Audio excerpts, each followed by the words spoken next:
3. Modelo mecanicista, en el que el ser humano es reactivo ante las fuerzas externas, aunque se le niega un papel activo en su relación con el medio. Está representado por las teorías conductistas, y por los enfoques cognitivos del procesamiento de información. Según ellos no se producen transformaciones cualitativas, y no existe un papel activo en la adquisición de los conocimientos.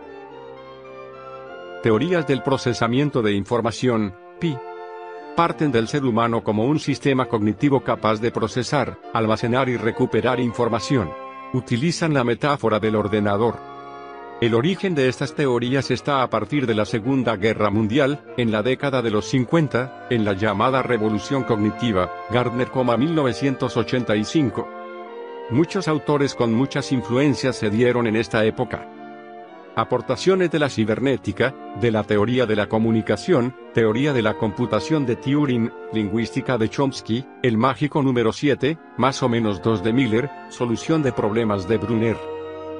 Desde entonces, se han incrementado de forma espectacular los estudios, y desde el campo evolutivo se han desarrollado numerosas investigaciones referentes a tipos de procesos cognitivos, percepción, memoria, pensamiento y razonamiento, solución de problemas, etc. De toda esta cantidad de documentación centraremos nuestra atención a las concepciones que intentan explicar el desarrollo. 1. Teorías neopiagetianas. A. Teoría de los operadores constructivos de J. Pascual Leone. Nacido en España en 1933, leyó su tesis en la década de los 60 en Ginebra. La teoría trata de conjugar una teoría de estadios con el enfoque de los procesos del procesamiento de información. Se caracteriza por 3 nociones básicas. A. Los esquemas, que son para él unidades básicas que posee el sujeto y pueden ser de distintos tipos, perceptivos, motores, afectivos y cognitivos. Constituyen la herramienta básica de interacción entre el sujeto y el medio y se compone de un componente desencadenante que son las condiciones que producen la activación, y el componente efector que especifica el conjunto de acciones internas o conductuales a realizar. Son como las reglas de producción propias de Clarke que después veremos. B. El campo de activación, es el conjunto de esquemas del repertorio del sujeto y que son activados por la situación. C. Los operadores constructivos, son factores latentes que aumentan la fuerza asimiladora y tienen una base neurofisiológica. Se denominan por letras. Así A es de naturaleza afectiva, C explican el aprendizaje del contenido, L explican la modificación de esquemas, F da cuenta del campo perceptiva, y M que se refiere a la energía mental o espacio mental, a la capacidad de atencional que utiliza el sujeto, y que determinará el número de esquemas que podrá aplicar. Se corresponde con la memoria a corto plazo. Según Pascual Leone es el responsable de los cambios que se producen entre unos estadios y otros, ya que aumenta con la edad. D. En su teoría la constante se refiere a la capacidad M desarrollada en el periodo sensomotor. El otro valor aumenta de 1 a 7, entre los de 3 a 4 años y los 15-16, indicándonos el número de esquemas que el sujeto puede manejar simultáneamente.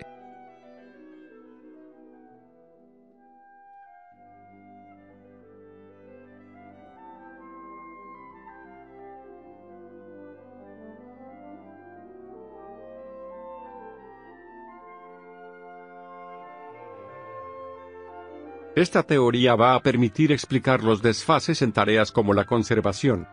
No obstante, esta concepción sobre el aumento con la edad de la capacidad de la memoria operativa ha sido puesta en cuestión por investigaciones. Case quizás sea el más representativo. B. La teoría de Case. Robbie Case fue colaborador de Pascual Leone. En su teoría confluyen los enfoques del procesamiento de información y las concepciones de Piaget. A la vez incorpora conceptos de otros enfoques como lenguaje, cultura y la interacción social, que tienen su origen en las teorías de Vygotsky y Brunner. Case considera el desarrollo a través de estadios al igual que Piaget. Estos estadios están caracterizados por las estructuras mentales. La diferencia entre ellos está en la caracterización de las estructuras mentales propias de cada estadio, y en los mecanismos de transición entre un estadio y otro. Las estrategias de control de cada estadio se van haciendo cada vez más complejas mediante la adición de nuevos elementos. Cada estadio está formado por estructuras ejecutivas de control específicas que están ensambladas independientemente, 1984. Esto le permite explicar los desfases horizontales y las bajas correlaciones entre tareas, manteniendo al mismo tiempo la cohesión estructural intraestadio. Según Case, existen 4 niveles del desarrollo cognitivo o tipos de operaciones intelectuales básicas jerárquicas.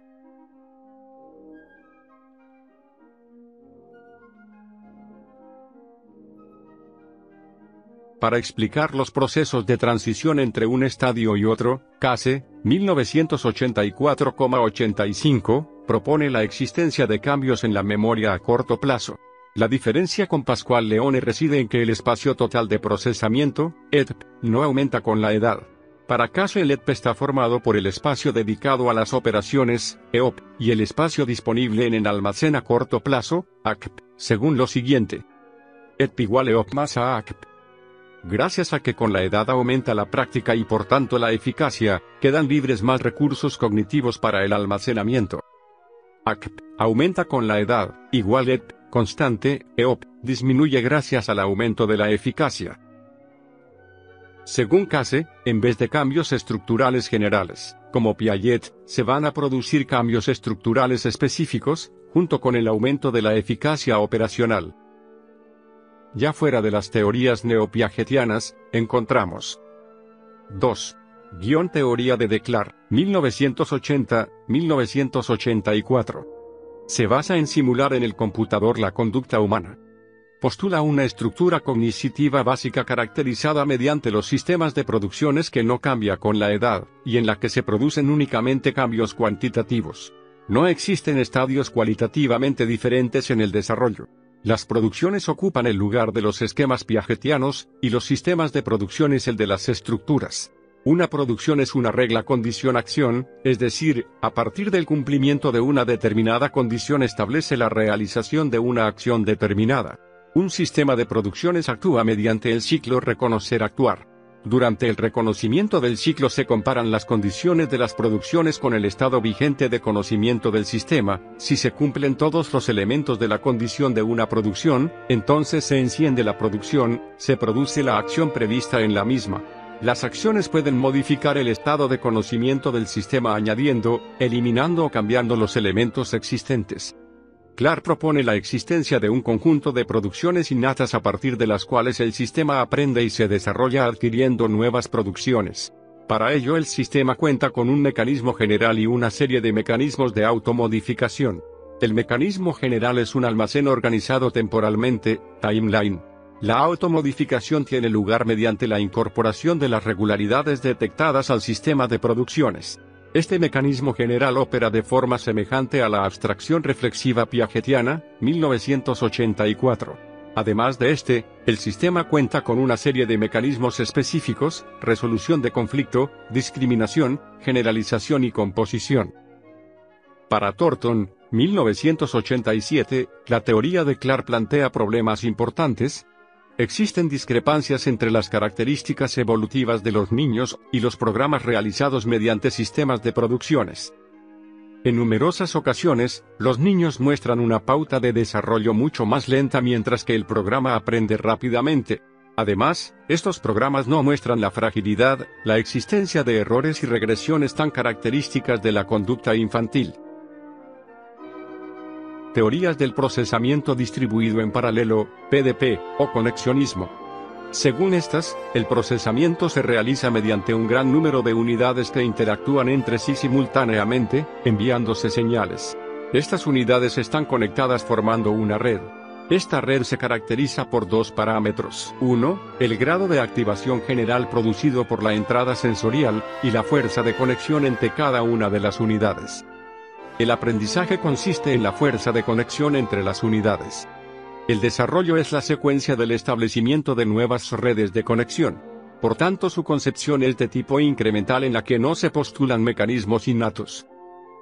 Los modelos conexionistas podrían dar cuenta del equilibrio global entre acomodación y asimilación que caracteriza la concepción piagetiana de la adaptación intelectual.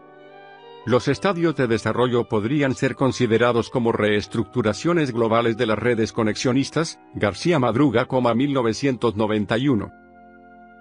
Psicología evolutiva, estadios de desarrollo. Para la realización eficaz de nuestra labor pedagógica nos interesa comprender muy bien en qué momento de desarrollo se encuentra un niño cuando empieza a estudiar el instrumento, y cómo va a evolucionar a medida que va superando cursos. Si partimos de la base de un niño medio, este empieza en un centro para estudiar música alrededor de los 9 años. En viento, a veces empiezan antes y en el caso de la cuerda o el piano mucho antes. Un niño con 9 años está metido de lleno en su etapa de operaciones concretas. Esta abarca teóricamente de los 7 a los 12 años, edad en la que entrará en una nueva etapa denominada de operaciones formales. Para poder comprender correctamente este momento, debemos conocer que le precede, entre otras cosas por los solapamientos y por los factores diferenciales con respecto incluso a la elaboración de las teorías.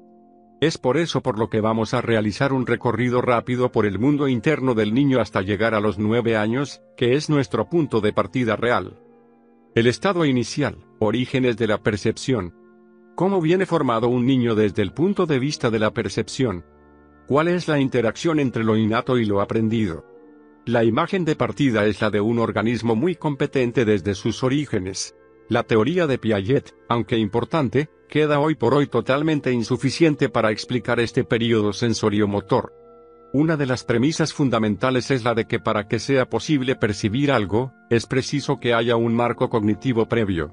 En el caso del recién nacido podríamos hablar de protoesquemas. Distintos estudios han demostrado que el mundo del bebé no es un caos. Una de las medidas utilizadas para estudiar este mundo perceptivo es el tiempo de fijación visual. Otras medidas son, 1, la tasa de succión no nutritiva y, 2, el ritmo cardíaco. En el caso de la percepción auditiva, que es algo que a los músicos nos interesa más, en las primeras fases del desarrollo es superior a la visual. Según Meller y Dupoux, 1992, el oído del recién nacido es excelente. La modalidad auditiva es la que predomina en los niños hasta los 10 meses. Dentro de los estímulos preferidos por los recién nacidos se encuentran los sonidos vocales a los que los niños fueron expuestos estando dentro del útero materno, de Casper, 1986. Es más, mucho antes de que los bebés hablen y comprendan, son especialmente sensibles a las distinciones acústicas que resultarán esenciales para la comprensión del habla. Eimas, 1985. Una de las teorías más interesantes del estudio de este período es la teoría de la diferenciación. Según esta, al nacer los sentidos están unificados por lo que la percepción intersensorial o multimodal es posible desde el principio. Se entiende por percepción intersensorial la capacidad de recibir información simultánea a través de distintos canales sensoriales. El desarrollo perceptivo se caracteriza por una diferenciación cada vez más fina de los diferentes aspectos de la estimulación multimodal. La formulación más aceptada de todas las teorías corresponde a Gibson, y su teoría de la detección de invariantes. Partiendo de este punto, se han desarrollado diseños en los que se han integrado exploración auditiva y visual, vista y exploración bucal, tacto y vista, incluso entre la información propioceptiva, la procedente de los músculos y articulaciones, y la visual. De todos los estudios podríamos extraer uno de ellos. Es el enfoque de Gibson y Gibson. Según ellos, el sistema perceptivo incorpora las acciones, la percepción guía la acción y la acción informa a la percepción. Percepción y acción como sistema inseparable. Este concepto ha sido desarrollado y concretado en un concepto muy importante denominado affordance, traducido como oportunidad. Sugiere la complementariedad entre el niño y el medio. El niño en su desarrollo deberá reconocer esas oportunidades a modo de resistencias positivas que ofrece el mundo, a través de la acción. Cada progreso evolutivo supone la posibilidad de nuevas acciones que implican la consecución de información. Según los Gibson, los niños perciben relaciones entre sus propiedades físicas y las del medio. A diferencia de Piaget, para ellos, la percepción temprana ofrece al sujeto conocimiento directo del mundo. Según Piaget, hay cosas que la percepción no puede hacer sola. Las conclusiones podríamos resumirlas en lo siguiente. El desarrollo es multilineal y multicausal. El desarrollo no es lineal, ni una mera acumulación de habilidades. Hay componentes prefijados filogenéticamente. La mayoría de los componentes deben reconstruirse en el curso de la ontogenia. Las habilidades perceptivas mostradas no son patrimonio exclusivo de la especie humana. El desarrollo de la inteligencia en el periodo sensoriomotor. Desgraciadamente han sido muchos los años durante los que la incapacidad de comunicación verbal con los bebés ha conducido a menospreciar sus capacidades cognitivas. Afortunadamente desde antes de los años 70 del siglo XX se ha impulsado muchísimo su estudio, y hoy por hoy existen una gran cantidad de investigación al respecto. El punto de partida no obstante lo tenemos en Piaget a partir de las observaciones sobre sus 3 hijos. Según Piaget, la inteligencia sensorio-motora se construye progresivamente a partir de los reflejos innatos, logrando el bebé en un momento dado usarlos intencionadamente. Este periodo se puede dividir en 6 estadios. 1. De 0 a 1 mes, conjunto de reflejos. De carácter innato con distintas funciones. Son característicos el reflejo de Moore o el de Babinski. El de succión y el de prensión constituirán la base de la adaptación con el medio. La adaptación con sus 2 componentes, asimilación y acomodación, es el mecanismo básico que dirige el desarrollo. Aún es demasiado pronto para diferenciarlas. 2. De 1 a 4 meses, primeras adquisiciones y reacción circular primaria. Se adquieren los primeros hábitos pero aún sin intencionalidad. Para Piaget, reacción circular es el ejercicio funcional cuyo fin es mantener o descubrir otra vez un resultado nuevo. Ya aparece la acomodación. Un ejemplo claro es el chuparse los pulgares, derivado del reflejo de succión. Esta nueva conducta se repetirá hasta consolidarse y se establezca un esquema nuevo. Resumen: 1. Aparecen los primeros hábitos, las primeras adaptaciones. 2. Se diferencia entre asimilación y acomodación. 3. Surgen las reacciones circulares, mecanismo que propicia la adquisición de las adaptaciones. 3. De 4 a 8 meses, las reacciones circulares secundarias. En este estadio la adquisición de esquemas no solo se va a centrar en el cuerpo, sino también en relación con los objetos del mundo exterior. En realidad, el funcionamiento es que partiendo de una reacción circular primaria se adquiere mediante acomodación una reacción circular secundaria. La gran importancia de las secundarias reside en que en ellas se basa la exploración que el bebé realiza del medio ambiente en el que está inmerso, y esta exploración está en el origen de importantes desarrollos intelectuales. En estos momentos, para poder prolongar los espectáculos interesantes que le ofrece el medio, como es el caso de ponerle ante él un objeto, el bebé va a poner en práctica todos los procedimientos que ha aprendido. Agitará sus brazos, golpeará las mantas, sacudirá la cabeza, se arqueará, etc. Piaget, 1936. El nacimiento de la inteligencia en el niño. 4. De 8 a 12 meses, la coordinación de esquemas secundarios y su aplicación a situaciones nuevas. El niño va a coordinar sus esquemas para conseguir un fin. A partir de aquí la conducta es totalmente intencional, constituyendo los primeros actos de inteligencia propiamente dicha. Un ejemplo es el de querer coger un objeto, y golpear a otro para apartarlo y así conseguir el objeto deseado. A partir de ahora, aparecen las conductas anticipatorias que suponen una asimilación de reconocimiento de la situación anterior. Un ejemplo es cuando un niño llora si un adulto que estaba sentado a su lado se levanta, anticipando así su partida. Esto no significa todavía una representación, cuestión que el niño alcanzará al terminar el período. 5. De 12 a 18 meses, la reacción circular terciaria y el descubrimiento de nuevos medios a través de la experimentación activa. La característica principal de este estadio es la constitución de nuevos esquemas mediante experimentación activa, lo que permitirá la coordinación entre esquemas. Piaget relata cómo uno de sus hijos deja caer un objeto, y cuando el objeto cae en una posición nueva, vuelve a dejarlo caer en el mismo sitio. El niño introduce variaciones, tratando de provocar nuevos resultados, experimentando. Cada modificación supone una acomodación del esquema terciario. Esto le va a permitir al niño resolver problemas mediante nuevos medios. Un ejemplo, el niño acerca un objeto que no está a su alcance utilizando un palo. Es una habilidad instrumental.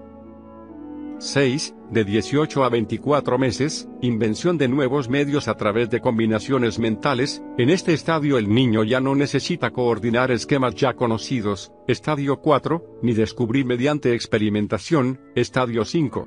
Ahora mediante experimentación interna, combinaciones mentales, puede descubrir la solución al problema. Es descubrir un procedimiento por analogía con otras situaciones, pero sin aprendizaje. Los niños son capaces de construir una representación mental de la tarea e inventar medios para alcanzar la solución. Esta aptitud toma la forma de imágenes simbólicas, y anuncian el pensamiento propio del período preoperacional. Para Piaget, la representación mental en forma de imagen simbólica precede a la solución del problema y evita la experimentación activa. Esto le abrirá el camino del desarrollo del pensamiento lógico y conceptual. Hasta aquí se ha visto el desarrollo general de la inteligencia sensomotriz. A continuación se va a profundizar en un desarrollo específico, la imitación, tan importante en el estudio de un instrumento.